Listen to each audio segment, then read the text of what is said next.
In 1995, developer Intelligent Systems created a new puzzle game called Panel de Pawn, where the goal was to move around tiles in order to create lines of 3 or more like-colored tiles in order to clear them from the playfield. When it came to porting this game out of Japan a year later, however, Nintendo opted to change the game's aesthetics to a Yoshi's Island theme and dubbed the game Tetris Attack in order to cash in on their Tetris license despite not having anything to do with the Soviet mind game.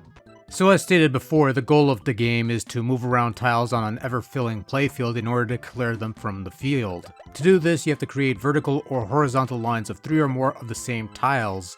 Because there's gravity in this here well, any tiles above the clearing lines will fall below, and clever players can think ahead several steps in order to create chains of line clears for added points, as well as a temporary pause in motion, giving you a slight edge in play.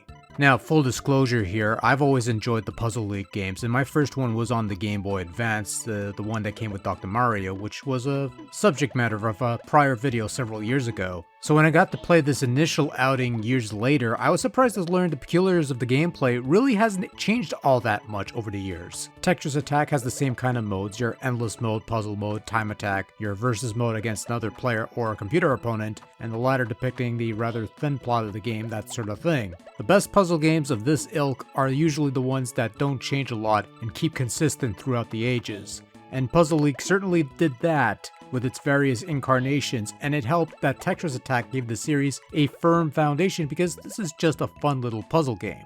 It's not overly complex to learn. If anything, the game actually has tutorials on how to play and improve your skills, so newcomers won't be lost in playing Tetris Attack because it's got you covered in the bases. And really, once you get the hang of it, it's like any other good puzzle game.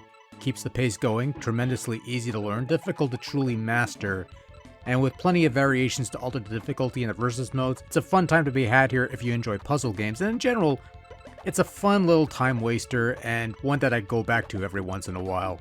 Tetris Attack sports some colorful backdrops with various Yoshi's Island themed imagery, and they're nicely drawn and rendered. The gameplay portions are straightforward and easy to understand visually, which is important. There's nothing in terms of flashy effects or anything of the sort. It's just a nice, simple looking game with clean looking imagery and really smooth looking artwork for the various characters. Not much else to say in that regard.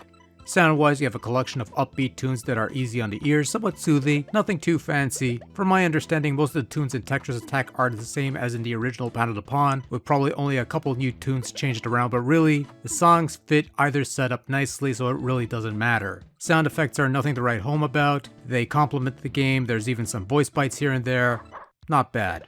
Overall, Tetris Attack is a fine puzzle game. Like I said, it's easy to learn, tough to master, plenty of modes to play with, makes for a fun 2-player game, and it's nice for either a quick fix or a really long playtime. Tetris Attack, or Puzzle League in any incarnation, is top-notch stuff, and this initial SNES outing still holds its own rather nicely after all these years.